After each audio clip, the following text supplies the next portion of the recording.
Hello friends, स्वागत है आप सभी का CVBCL आर्ट्स क्लासेस में। दोस्तों, आज के इस वीडियो में इतिहास के कुछ महत्वपूर्ण ऐतिहासिक तिथि उसके बारे में चर्चा करने वाले हैं। 10 नंबर अगर आपको पक्का करना है तो आपको ये वीडियो देखना पड़ेगा। मैं बहुत तरीके से विस्तार पूर्वक बताऊंगा। अगर ऐसा वीडियो कहीं मिल जाएगा, आप सर्च कर लेना पहले यूट्यूब पर, कहीं मिलेगा तो आके मुझे कमेंट करना भाई कि ऐसा वीडियो कहीं और पड़ा हुआ है। ऐसा वीडियो आपको मिलेगा नहीं। 100% गारंटी अच्छे तरीके से बताऊँगा किस प्रकार से आप डेट जो है याद कर सकते हैं। चलिए शुरुआत करते हैं, समझने की कोशिश करते हैं इतिहास का ये बहुत ही इम्पॉर्टेंट वीडियो। जो कुछ भी मैं आपको इसमें बताऊंगा वेरी वेरी इंपॉर्टेंट हुआ, क्योंकि बहुत बार ये रिपीट हुआ है। तो पहले उनको कवर करेंगे, इसके बाद कुछ और इम्पॉर्टेंट तिथि मैं आपको बताऊंगा। इससे पहले दोस्तों आपको यहाँ पे ध्यान में रखना है कि ऐतिहासिक तिथि को थोड़ा डिटेल में अगर आप पढ़ लेंगे तो भूलेंगे नहीं। अगर आप थोड़ा सा एक लाइन पढ़ते हैं तो आपको हो सकता है कि भविष्य में भूलने की संभावना ज़्यादा रहती है, लेकिन अगर डिटेल में समझे रहेंगे, पढ़े रहेंगे तो भूलने का चांस थोड़ा सा कम है। और थोड़ा सा प्रैक्टिस करते रहेंगे तो आप गारंटी कि भूलेंगे नहीं और आपको याद भी रहेगा। बात करते हैं यहाँ पे 185 ईसा पूर्व। 185 ईसा पूर्व लिखा हुआ है, मतलब ईसा मसीह के जन्म के पहले की घटना है। ठीक है, ईसा मसीह जन्म के पहले की घटना को ईसा पूर्व कहा जाता है। अब दोस्तों यहाँ पे लिखा है ईसा पूर्व 185। यहाँ पे देखिए 2020 में, 2022 में, 2023 में ये सवाल पूछा गया है। यानी कहने का तात्पर्य ये है, जब से NCERT लागू है 2020 से, तब से लगातार जो है डेट पूछा जा रहा है। किसी न किसी सेट में दोस्तों ज़रूर पूछा जाता है, इसीलिए आपके सेट में आ जाए ये आपको भी नहीं पता है, तो इसीलिए आपको तैयारी करना ये जो है बनता है। चलिए समझते हैं कि 185 में कौन सी घटना घटी थी। आपको डेट देगा और उसी डेट पे कौन सी घटना घटी थी यही आपसे पूछा जाएगा। यहाँ पे लिखेंगे मौर्य साम्राज्य का अंत हुआ था। ठीक है, मौर्य साम्राज्य का अंत हुआ था 185 ईसा पूर्व में। अब इसके बारे में थोड़ा डिटेल में मैं आपको बता दूं किसमें और क्या क्या हुआ था। सबसे पहले दोस्तों बात करें मौर्य साम्राज्य का, तो यहाँ पे अंत हो गया था, लेकिन मौर्य साम्राज्य की स्थापना कैसे हुई थी, किसने किया था, उसके बारे में समझते हैं। तो देखिए मौर्य साम्राज्य की जो स्थापना हुई थी ये चंद्रगुप्त मौर्य ने किया था। कब किया था? 321 ईसा पूर्व में। ईसा पूर्व का जो डेट होता है वो उल्टा चलता है। जैसे देखिए मौर्य साम्राज्य का अंत में 185 में हुआ था, लेकिन स्थापना कब हुआ? 321 ईसा पूर्व में, तो उल्टा चलता है डेट इसमें। तो यहाँ पे ये भी डेट जो है पूछ सकता है कि मौर्य साम्राज्य का जो है स्थापना कब हुई थी? 321 ईसा पूर्व में। आप इसको ऐसे याद कर सकते हैं, इसे 1 2 3 ऐसे लिखा हुआ, इसको पलट दीजिए। ठीक है, जैसे 3 2 1 ऐसे, तो 1 2 3 ऐसे पढ़िए, या फिर 1 2 3 ऐसे पढ़िए। तो आप जो ये 321 देख रहे हैं, ये 321 जो है चंद्रगुप्त मौर्य का जो है मौर्य साम्राज्य की स्थापना हुई थी। तो 1 2 3 इस प्रकार से आप याद कर सकते हैं। ठीक है, इसके बाद दोस्तों बात करें यहाँ पे राजधानी इसकी क्या थी? राजधानी पाटलिपुत्र थी। यानी जब मौर्य साम्राज्य की स्थापना हुई थी तो राजधानी पाटलिपुत्र बनाया गया था। प्रेजेंट टाइम में इसका क्या नाम है? पटना। बिहार की राजधानी क्या है? पटना। दवैया कहाँ से कराएंगे? पटना से कराएंगे ना भैया, गाना सुने होंगे आप, दवैया कराएंगे पटना से, तो यही पाटलिपुत्र है। चलिए आगे बढ़ते हैं दोस्तों। आपको बता दें कि अगर ये पॉइंट यहाँ पे जो पूरा कवर कर रहे हैं तो इससे 3 टाइप के प्रश्न बनेंगे। पहला तो डेट वाला ये क्लियर हो जाएगा। दूसरा आपका जो बहुविकल्पीय प्रश्न पूछा जाता है वो तैयार हो जाएगा। तीसरा जो है इसमें अति लघु क्वेश्चन ये भी आपका तैयार हो जाएगा, 1 नंबर का जो सवाल पूछता है। यानी जो मैं कंटेंट आपको दे रहा हूँ ये एक पढ़ेंगे तो आपको इसमें 3 फायदा होने वाला है, इसीलिए मैं पूरा डिटेल में आपको बता रहा हूँ। इसीलिए मैंने पहले कह दिया आपको, कहीं अगर ऐसा वीडियो मिल जाएगा तो मुझे आके बता देना भाई। ठीक है, समझते दोस्तों, यहाँ पे समझने की कोशिश करते हैं और डिटेल में थोड़ा और बता दूँ आपको कि देखिए चंद्रगुप्त मौर्य की जो राजधानी थी वो पाटलिपुत्र थी, और उनके जो प्रधानमंत्री थे आप सभी जानते होंगे, चाणक्य का नाम सुने होंगे, और कौटिल्य, यानी चाणक्य को ही कौटिल्य कहा जाता है, तो बहुत ही फेमस नाम है, कौटिल्य नाम सुने होंगे। दोस्तों अगर बात करें चंद्रगुप्त मौर्य के जो पुत्र थे वो बिंदुसार थे। ठीक है, और बिंदुसार के पुत्र कौन थे? अशोक थे। वही अशोक चक्र जो सारनाथ में रखा गया है वही अशोक चक्र है, जो कि तिरंगे में भी अशोक चक्र आप देखे होंगे जिसमें 24 तीलियां हैं, वही बात अशोक चक्र जो है वही बात यहाँ पे कही गई है। तो यहाँ पे देखिए चंद्रगुप्त मौर्य के पुत्र कौन थे? बिंदुसार थे। बिंदुसार के पुत्र कौन थे? अशोक थे। तो दोस्तों इस प्रकार से पूरा डिटेल अगर आप पढ़ लेते हैं तो आप भूलेंगे नहीं। दूसरी बात यह है कि इसमें से 3 क्वेश्चन बनने के चांस जो हैं वो हैं और एक क्वेश्चन और बन सकता है क्या, मानचित्र का भी क्वेश्चन यहाँ बन जाएगा। मतलब आप एक चीज़ पढ़ेंगे तो 4 चीज़ का फ़ायदा होगा। कितना फ़ायदा आप खुद देख सकते हैं। अब दोस्तों जैसे मतलब मान लो पूछ लिया कि वह स्थान जहाँ चंद्रगुप्त मौर्य की राजधानी थी, तो पाटलिपुत्र पटना आपको मानचित्र में भरना होगा। तो इसीलिए जो है आपको पूरा डिटेल में दोस्तों पढ़ लेना चाहिए। चलिए बात करते हैं अगला पॉइंट। जितने भी पॉइंट बताऊंगा पूरा डिटेल में ही आपको बताऊंगा। इसके बाद आता है 78 ईसा पूर्व। इंपॉर्टेंट है, नोट डाउन कर लीजिए, किसी न किसी सेट में जरूर पूछा गया। 2020 से 2022 से 2023 से लगातार ये भी डेट पूछा जा रहा है। अगर आपको विश्वास न हुआ तो आप प्रीवियस ईयर पेपर उठा के देख सकते हैं दोस्तों, उसमें पूछा गया है, या क्वेश्चन बैंक में भी दे सकते हैं, उसमें भी आपको डेट मिल जाएगा, वह पूछा गया है। अब दोस्तों बात करें 78 में क्या हुआ था, 7-8 में लगातार है 7-8, ध्यान रखेंगे 7-8 में क्या हुआ था, 7-8 में कनिष्क का राज्यारोहण हुआ था। किसका राज्यारोहण हुआ था, कनिष्क का राज्यारोहण हुआ था। अब जो है कनिष्क कौन था, इसके बारे में थोड़ा डिटेल में समझते हैं। जो कुषाण साम्राज्य था, कुषाण साम्राज्य का जो है शासक कौन था, कनिष्क था। तो इसका शासक कुषाण साम्राज्य का शासक कनिष्क था, और इसकी राजधानी पेशावर थी। पेशावर जो पाकिस्तान में है। साम्राज्य देखिए, अगर साम्राज्य की बात करें तो उज्बेकिस्तान, तजाकिस्तान से लेकर भारत में कश्मीर, मथुरा तक जो है इसका जो है पूरा साम्राज्य फैला हुआ था। कितना बड़ा साम्राज्य था इसका आप खुद देख सकते हैं। अगर मैं बात करूँ, थोड़ा सा मैं आपको महसूस करा दूँ यहाँ पे, जैसे मान लीजिए ये भारत का कुछ इस प्रकार से समथिंग मानचित्र जो है यहाँ पे दिखाई देगा आपको।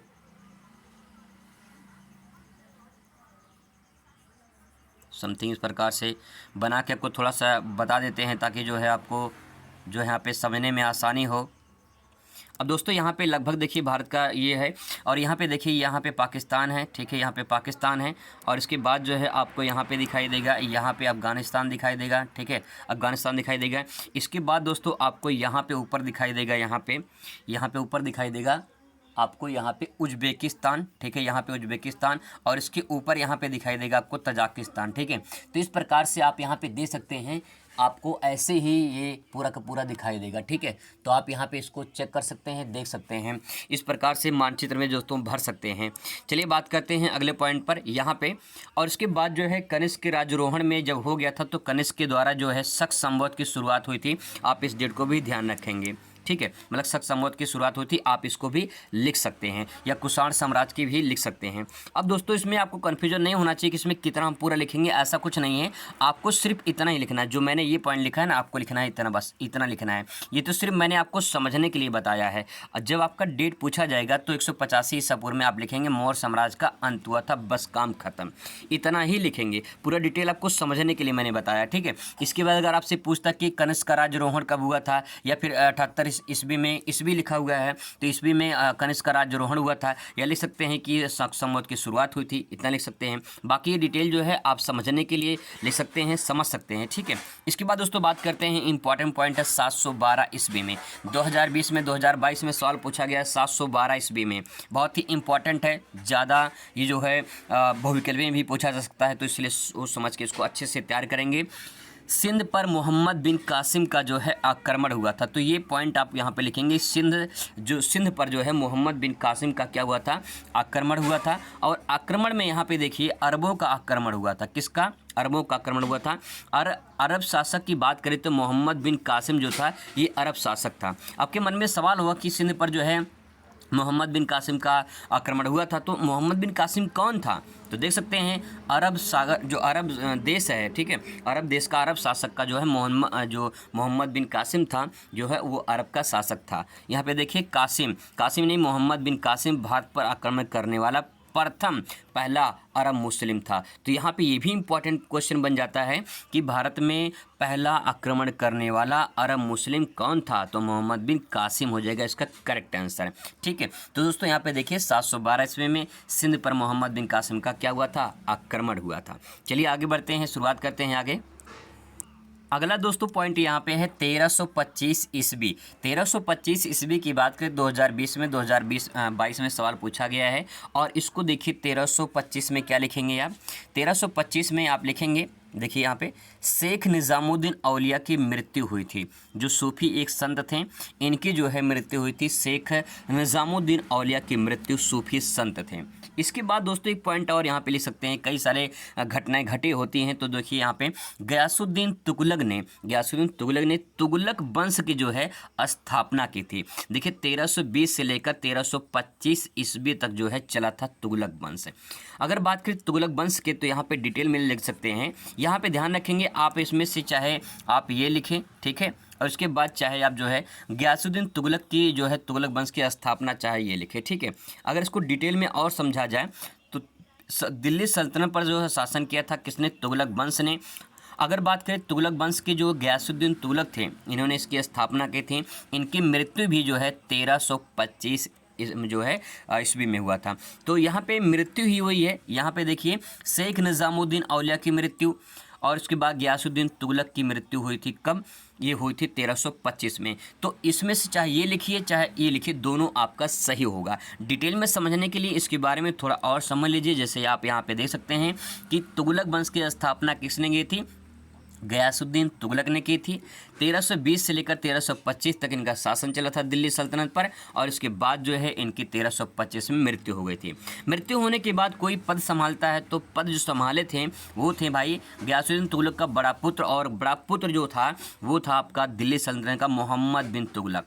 मोहम्मद बिन तुगलक जो थे ये दिल्ली सल्तनत के जो है आगे जो है इनके मतलब पिताजी के मृत्यु के बाद जो है मोहम्मद बिन तुगलक जो है दिल्ली सल्तनत का शासक संभालते हैं। आगे देखते हैं। इसके बाद दोस्तों यहाँ पे देखिए 1928 में बात करें तो 1928 में यहाँ पे देखिए बहुत ही इंपॉर्टेंट डेट है। 2020 में, 20 में, 2022 में, 2023 में, और आपको बता दें 23 में देखिए 3 सेट में तो यही पूछा है। 3 सेट में देखिए यहाँ पे एडी सेट में, ई सेट में और एजी सेट में पूछा गया है। तो बहुत ही ज़्यादा इम्पॉर्टेंट है।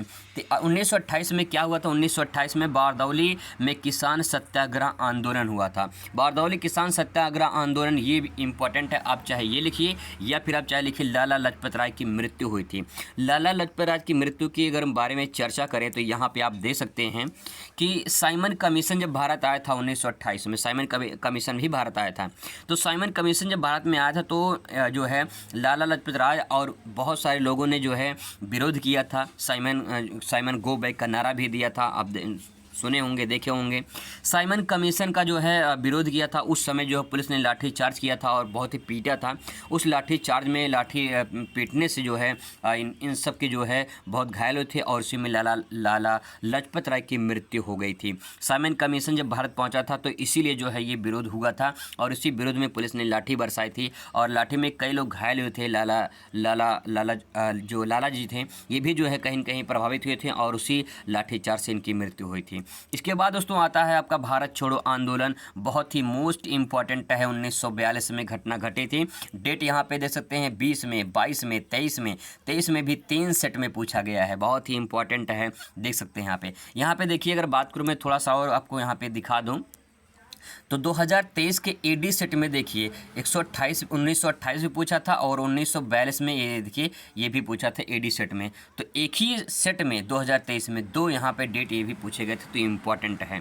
इसके बाद दोस्तों बात करें भारत छोड़ो आंदोलन में, तो भारत छोड़ो आंदोलन गांधी जी का जो है सबसे बड़ा आंदोलन माना जाता है। 8 अगस्त 1942 को शुरू हुआ था, और गांधी जी ने उसमें एक नारा दिया था, करो या मरो का नारा दिया था। इसके बाद दोस्तों आपका आता है डेट यहाँ पे 1765 में क्या हुआ था? 1765 में दे सकते हैं यहाँ पे 20 में, 22 में, 23 में सवाल पूछा गया है। इलाहाबाद में एक संधि हुई थी। ये संधि क्या थी उसके बारे में चर्चा हम लोग करेंगे। यहाँ पे सबसे पहले एक चीज़ और देख लेंगे कि मुगल सम्राट शाह आलम द्वितीय और ईस्ट इंडिया कंपनी के रॉबर्ट क्लाइव के बीच हस्ताक्षर हुए थे। कहाँ पे? इलाहाबाद संधि हुई थी। यही इलाहाबाद संधि है। तो दोस्तों यहाँ पे जो मुगल सम्राट का अंतिम शासक जो था शाह आलम द्वितीय और ईस्ट इंडिया कंपनी के बीच यानी जो रॉबर्ट क्लाइव थे उनके बीच में साइन हुए थे, यही दोस्तों है इलाहाबाद संधि। तो यहाँ पे डिटेल आप ये समझ सकते हैं। बात करते कुछ और महत्वपूर्ण पॉइंट की। दोस्तों जो डेट मैं करा रहा हूँ बहुत ही ज़्यादा महत्वपूर्ण है, आप इसको ज़रूर तैयार करें। आपके पेपर में देखने को ज़रूर मिलेगा, 100% गारंटी कि आपके पेपर में ज़रूर आएगा इससे, तो इसलिए ज़रूर इसे तैयार कर लें। इसके बाद दोस्तों आप सभी को पता होगा ये आपके हाई स्कूल में भी था, 10th में भी था। 1917 था, इसीलिए खतरा है। खतरा किसको था भैया? चंपारण सत्याग्रह आंदोलन। 1917 में खतरा था किसको? चंपारण के लोगों को, कि अंग्रेज़ों ने नील की खेती करने वाले किसानों पर जो है लगान लगा दिया था, और जो है एक नियम लगाया था इसमें कि अगर मान लो जैसे कि खेत है किसान का, तो उसने नियम ये लगाया था कि इस खेत के एक हिस्से पर जो है नील की खेती करेंगे, बाकी जो 3 हिस्सा है उस पर अपना अनाज उगाएंगे। तो ये जो नील की खेती करना उन्होंने अनिवार्य कर दिया था, तो इसीलिए जो है ये नील की खेती करने वाले किसानों ने आंदोलन किया था। आंदोलन में गांधी जी का नेतृत्व सबसे बड़ा अहम था, और गांधी जी की पहली सफल सत्याग्रह आंदोलन थी, और इसी आंदोलन में सत्याग्रह आंदोलन में गांधी जी को महात्मा नाम से संबोधित किया गया था। तो बहुत ही इंपॉर्टेंट है, देख सकते हैं 20 में, 22 में, 23 में सवाल पूछा गया है। तो चंपारण सत्याग्रह आंदोलन ये बहुत ही इंपॉर्टेंट है। मानचित्र में भी आपसे पूछ सकता है कि वह स्थान जहां पे गांधी जी ने सबसे पहला सत्याग्रह आंदोलन किया था, तो चंपारण सत्याग्रह आंदोलन कहाँ पड़ता है? बिहार में पड़ता है। इसके बाद दोस्तों आपका आता है पानीपत का युद्ध। तीनों युद्ध में से एक युद्ध पक्का पूछा जाता है, याद कर लेंगे, समझ लेंगे। 1526 में पहला युद्ध हुआ था, 20 में, 22 में, 23 में सवाल पूछा गया है। यहाँ बात करें पानीपत का प्रथम युद्ध, तो यहाँ पानीपत का प्रथम युद्ध किसमें? बाबर और इब्राहिम लोदी के बीच में हुआ था। इसका एक ट्रिक है कि जो है 26 में पानी पिया, 26 में क्या पिया? पानी पिया। पानी पिया किससे पिया? लोदी मोदी से। लोदी मोदी से जो है पानी पिया, किससे? लोदी मोदी से। अब यहाँ पे देखिए, मोदी जी को हटा दीजिए यहाँ पे, कि मतलब कि यहाँ से। अब इसके बाद लोदी नहीं, इब्राहिम लोदी। पानी मतलब पानी पत, पिया, पानी पिया मतलब पानीपत हो जाएगा किसके? बाबर और इब्राहिम लोदी के बीच में ये हुआ था। दिल्ली सल्तनत पर मुग़लों का कब्जा हुआ, और यहीं से शुरुआत होती है मुग़ल वंश की, और इसके बाद जो है इब्राहिम लोदी की जो है हार हो जाती है। जीत किसकी होती है? बाबर की जीत इसमें बाबर की होती है पहले विश्व युद्ध में। इसके बाद दोस्तों आता है आपका 1556। 1556 की बात करें, द्वितीय विश्व युद्ध, पानीपत का तीसरा विश्व युद्ध। पानीपत पड़ता है हरियाणा में, ये भी आपसे पूछ सकता है मानचित्र में, तो ध्यान रखेंगे। पानीपत का दूसरे युद्ध में अगर बात करें तो अकबर का सेनापति था बैरम खां, और इसके बाद जो है हिंदू राजा थे कौन? हेमचंद्र विक्रमादित्य, इन्हें प्यार से लोग हेमू कहते थे। तो इनके बीच में युद्ध हुआ था, तो जीत बैरम खां की हुई थी, यानी अजीत अकबर के जो सेनापति था बैरम खां, उसके जो है उसके द्वारा हुई थी। तो यहाँ पे विक्रमादित्य यानी जो हेमू थे उनकी हार हो गई थी। ये दोस्तों बहुत ही इंपॉर्टेंट है, इसको बार बार रिपीट किया था। ये भी यहाँ पे मैंने एक ही डेट लिखा है, लेकिन जो है इसका आंकड़ा नहीं मिला, लेकिन ये बार बार क्वेश्चन रिपीट होता है। इसके बाद दोस्तों बात करते हैं 1761 में तीसरा पानीपत का युद्ध। अहमद शाह अब्दाली और मराठों के बीच में तीसरा पानीपत का युद्ध हुआ था।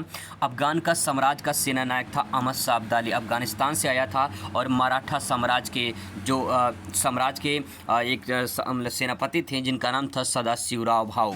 सदाशिवराव भाऊ जो थे, इनके साथ जो है अहमद शाह अब्दाली की युद्ध हुई थी, जिसमें से जो है जीत अहमद शाह अब्दाली की हुई थी। इस पे ऊपर एक मराठा जो है पिक्चर भी बना हुआ है, पानीपत के नाम से बना हुआ है, आप उसे एक बार देखना चाहते हैं देख सकते हैं, बड़ा अच्छा उसमें दिखाया गया है। तो दोस्तों ये कुछ इंपॉर्टेंट डेट थे, अगर आप इन डेट को तैयार कर लेंगे तो आपको बहुत फ़ायदा होगा। इस डेट को मैं टेलीग्राम चैनल पर भेज दूँगा, या फिर जो है व्हाट्सएप का जो चैनल है, व्हाट्सएप का चैनल, उसका लिंक भी आपको डिस्क्रिप्शन दे देंगे, वहाँ से जो है आप इसको डाउनलोड कर सकते हैं और इसको रिवीजन कर सकते हैं। मिलते हैं नेक्स्ट वीडियो में। Thanks for watching.